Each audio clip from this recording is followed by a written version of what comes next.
हर competition में question repeat करते हैं। जैसे क्या होता है कि किसी साल क्या होता है कि भौतिक भूगोल से ज्यादातर क्वेश्चन उठाते हैं, किसी साल ऐसा होता है कि कॉन्टिनेंटल फिजिकल ज्योग्राफी का सबसे इंपॉर्टेंट चैप्टर जो बचता है, ठीक है, जिससे थोड़ा सा टेक्निकल क्वेश्चन आते हैं या एक लाइन में भी आते हैं और कई बार आते हैं तो बच्चे उसको छोड़ के हट जाते हैं।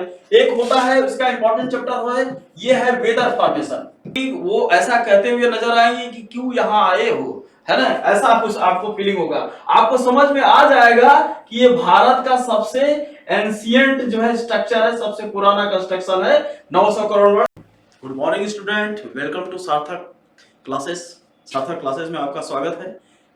देखिए, जीएस के पर्पज से सारे सब्जेक्ट एक्चुअली बहुत इंपॉर्टेंट होते हैं, लेकिन उसमें भी अगर देखा जाए तो भूगोल और इतिहास ये काफी इंपॉर्टेंट होता है और कुछ कॉम्प्लिकेटेड क्वेश्चन बायो या फिजिक्स से भी आते हैं। तो आज हम थोड़ा सा ज्योग्राफी पे फोकस करेंगे। हम ये जानेंगे कि भूगोल में आखिरकार कौन कौन से चैप्टर होते हैं और कितने सेक्शन में बटा होता है, कहाँ कहाँ से क्वेश्चन आते हैं। ठीक है, तो आइए ध्यान देते हैं। एक्चुअली जो ज्योग्राफी होती है वो 4 सेक्शन में डिवाइडेड होती है। इसमें 4 इंपॉर्टेंट सेक्शन क्या होते हैं। एक आपका जो काफी कॉम्प्लिकेटेड ज्योग्राफी होता है वो एक्चुअली फिजिकल ज्योग्राफी होता है।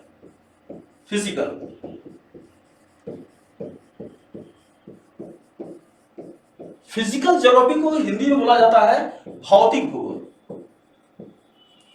भौतिक भूगोल अगर कभी कंपटीशन में अगर टफ क्वेश्चन आते हैं तो हमेशा फिजिकल ज्योग्राफी से सबसे ज्यादा टफ क्वेश्चन आते हैं। फिर दूसरा जो होता है वो आपका होता है कॉन्टिनेंटल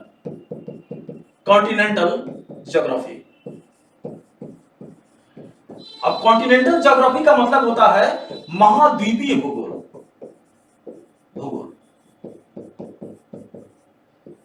महाद्वीपीय भूगोल। और आप लोग जानते हैं कि महाद्वीप कितने हैं? 7 कॉन्टिनेंट के बारे में। इट मींस इसमें 7 चैप्टर कंसिस्टेंट होंगे। ठीक है, 7 प्रमुख चैप्टर होंगे जहां से क्वेश्चन बनते हैं। और अगला जो आपका होता है वो इंडियन ज्योग्राफी होता है। इंडियन ज्योग्राफी जिसको कहते हैं भारतीय भूगोल। ठीक है, भारत के बारे में आपको पूरी जानकारी मिलती है। भारत के बारे में, भारत के भूमि का कंस्ट्रक्शन, मतलब भारत के भूमि का निर्माण कब हुआ, एक इंपॉर्टेंट। दूसरा, भारत में कितनी तरह की चट्टाने हैं, दूसरा इंपॉर्टेंट। तीसरा, भारत में कितने प्रकार की मिट्टियां होती हैं, ये इंपॉर्टेंट। चौथे नंबर पे भारत में पर्वत पठार, ठीक है, मतलब माउंटेन, प्लेट्यू, उसके अलावा हिल्स, पहाड़ियों के बारे में हम पढ़ते हैं। फिर भारत में कितनी तरह की नदियां होती हैं, इनके बारे में हम पढ़ते हैं। भारत में कितने ट्राइब्स, जनजातियां होती हैं, इनके बारे में पढ़ते हैं।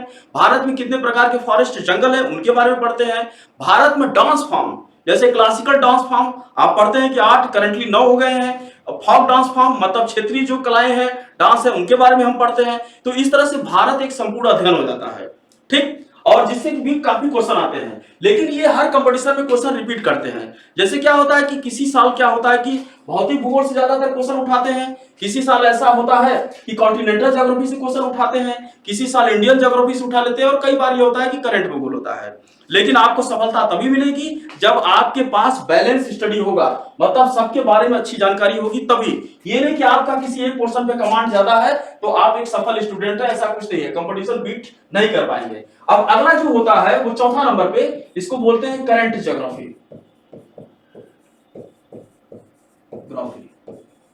मतलब करंट टाइम में जो भी भूगोल में परिवर्तन हुआ है, जैसे कोई देश ने बहुत लंबा पुल बना दिया, कोई किसी देश ने काफी ऊंची सड़कें बना दी, कहीं पे कोई नया आर्टिफिशियल लेक, झरना बना, झील बना, या कुछ भी ऐसा होता है तो उसको करंट ज्योग्राफी में हम लोग पढ़ाते हैं। ठीक, तो इस तरह से ज्योग्राफी के कितने इंपॉर्टेंट सेक्शन हो गए? 4। ठीक है, जिसमें सबसे कठिन जो सेक्शन होता है वो आपका फिजिकल ज्योग्राफी का होता है। तो आइए हम फिजिकल ज्योग्राफी को थोड़ा सा क्लासिफाइड करते हैं कि एक्चुअली ऐसा क्या वजह है कि ये कठिन होता है। ठीक है, थोड़ा सा ध्यान देते हैं।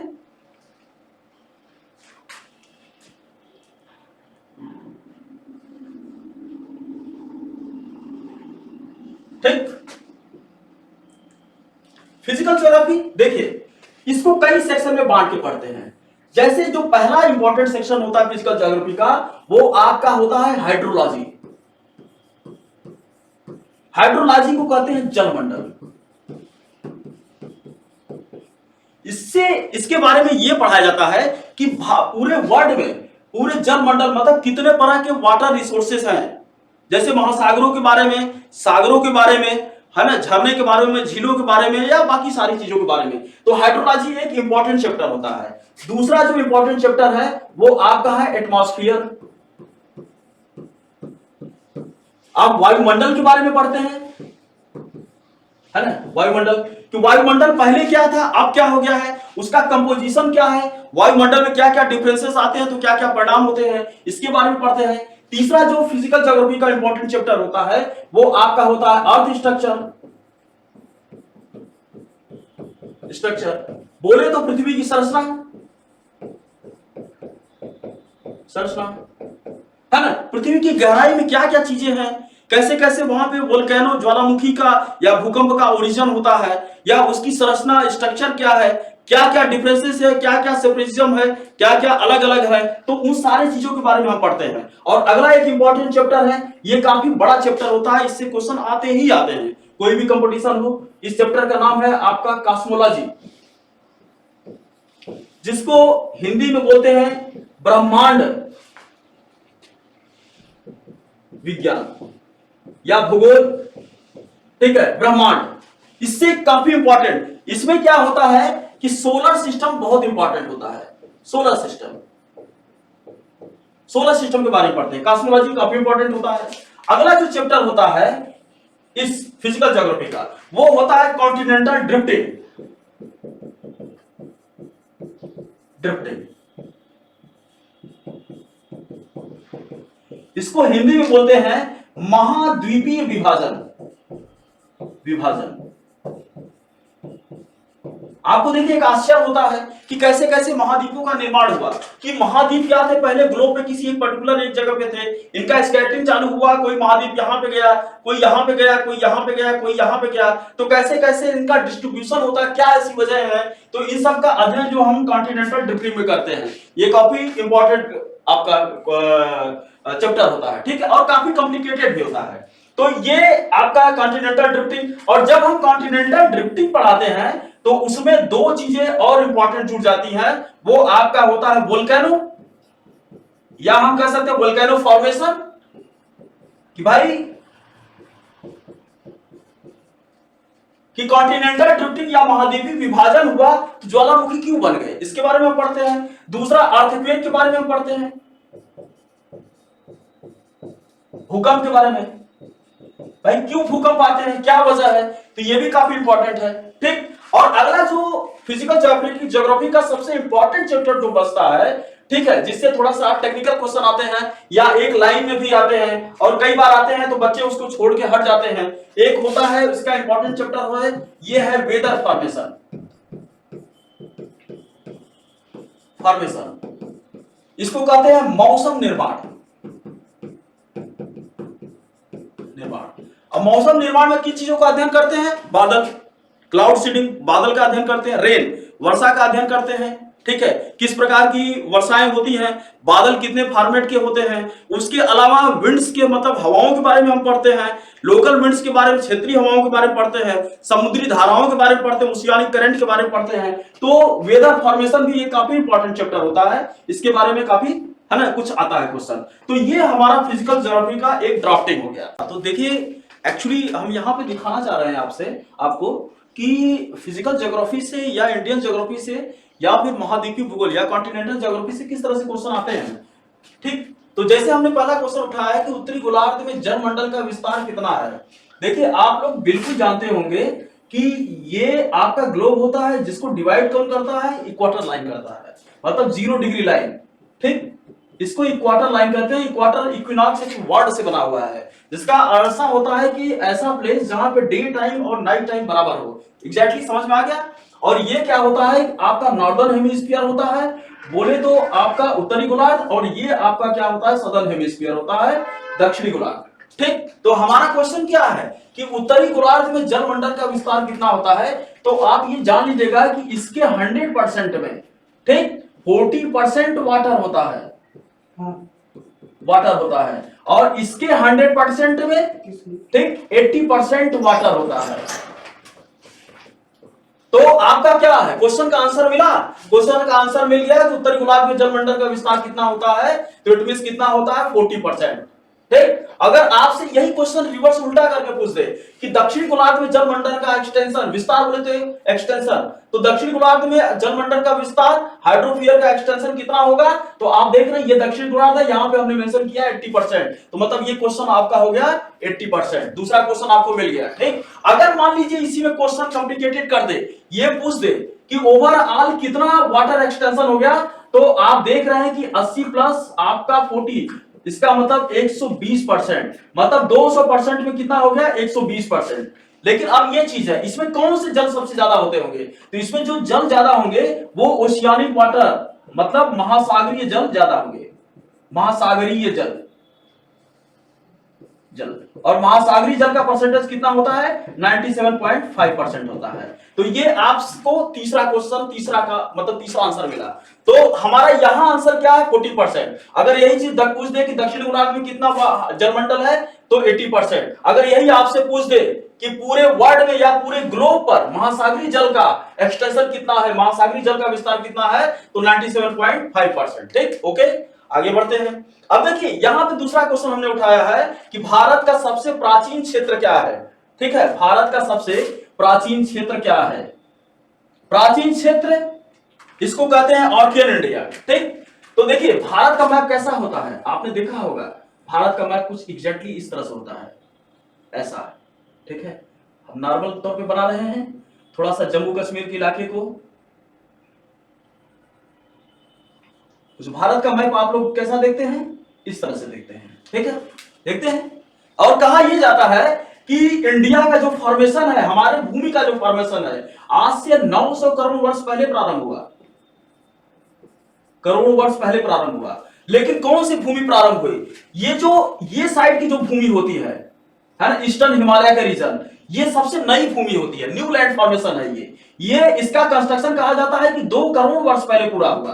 ठीक, लेकिन हमारा जो ये बीच वाला हिस्सा है, जो बुंदेलखंड का क्षेत्र है, जिसमें मध्य प्रदेश और उत्तर प्रदेश का क्षेत्र आता है, ये सबसे ओल्ड कंस्ट्रक्शन है। यहां पे जब आप कभी विजिट करेंगे तो यहाँ की चट्टाने, यहाँ की मिट्टियां भी कुछ उदास नजर आएंगी, आपको लगेगी, वो ऐसा कहते हुए नजर आएंगी कि क्यों यहां आए हो, है ना, ऐसा कुछ आपको फीलिंग होगा, आपको समझ में आ जाएगा कि ये भारत का सबसे एंशिएंट जो है स्ट्रक्चर है, सबसे पुराना कंस्ट्रक्शन है, 900 करोड़ वर्ष, जिसको कहते हैं बुंदेलखंड का क्षेत्र। ठीक, तो हमने आपको क्या बताया, ये पूर्वी घाट का क्षेत्र देखिए एक अलग है, पूर्वी हिमालय के क्षेत्र को हमने बताया ये न्यू कंस्ट्रक्शन है। जो पश्चिमी घाट होता है ये इलाका है आपका गुजरात से लेकर महाराष्ट्र से होते हुए, गोवा से होते हुए कर्नाटक और केरल तक आता है, ये पश्चिमी घाट का क्षेत्र है। पश्चिमी घाट क्यों प्रसिद्ध है, क्योंकि यहाँ पे लगातार मानसून होता है ना, लगभग पूरे साल लगभग वर्षा होती रहती है, खास बात। और यहाँ पे डेंस फॉरेस्ट, घने जंगल पाए जाते हैं, दुनिया के सबसे प्राचीन प्रजातियां और नई प्रजातियां दोनों यहाँ पे पाई जाती हैं। और ये भारत का माना जाता है कि दूसरा सबसे बड़ा हाईली बायोडाइवर्सिटिकल एरिया है, तो ये आपके पश्चिमी घाट की खास बात होती है। और एसएससी में कई बार क्वेश्चन ये पूछा जाता है कि पश्चिमी घाट में कितने राज्य आते हैं, तो for your kind information Gujarat का क्षेत्र आएगा। ठीक, गुजरात के कुछ क्षेत्र आता है, महाराष्ट्र का पूरा क्षेत्र आता है, फिर गोवा आता है, फिर कर्नाटक आता है और केरल का कुछ पार्ट आता है। ठीक है, ये बहुत इंपॉर्टेंट है। और जो महाराष्ट्र का जो क्षेत्र होता है उसको कोंकण बोलते हैं, जो केरल का जो क्षेत्र होता है उसको क्या बोलते हैं, मालाबार बोलते हैं। ठीक, तो आपका ये पश्चिमी घाट का हमने बताया। अब पूर्वी घाट की बात करते हैं। जो पूर्वी घाट है वो कहां से स्टार्ट है, तमिलनाडु केरल से लेकर कर्नाटक, महाराष्ट्र को टच नहीं करता, ध्यान देने वाली बात है। और ये आपका छत्तीसगढ़ और ओडिशा तक चला जाता है पूर्वी घाट। और पूर्वी घाट एक उबड़ खाबड़ इलाका है, जबकि पश्चिमी घाट का एक समतल इलाका, एक अच्छा, ठीक है, यहाँ का सिनेरियो अच्छा। पूर्वी घाट पूरा एकदम अलग है, ऐसे लगेगा चट्टानों की एक श्रृंखला है। ठीक है, तो ये आपका पूर्वी घाट हो गया। और भारत का सबसे पुराना क्षेत्र हमने आपको बता दिया क्या है, बुंदेलखंड। ठीक है, ये आपका दूसरे क्वेश्चन का जवाब हो गया। तीसरा तीसरा पूछ रहा है, देखिए दुनिया का सबसे बड़ा प्राकृतिक मछली घर कहां है, बड़ा इंपॉर्टेंट है, इसके बारे में हम अभी बता रहे हैं आपको। प्राकृतिक मछली घर मतलब नेचुरल एक्वेरियम। ठीक है, where is natural aquarium situated, world biggest natural aquarium, तो कहां पे है, तो देखिए ऑस्ट्रेलिया। ऑस्ट्रेलिया एक ऐसा देश है, आप देखेंगे ऑस्ट्रेलिया का कुछ मैप इस तरीके से है ना, इस तरीके से ऑस्ट्रेलिया का मैप है।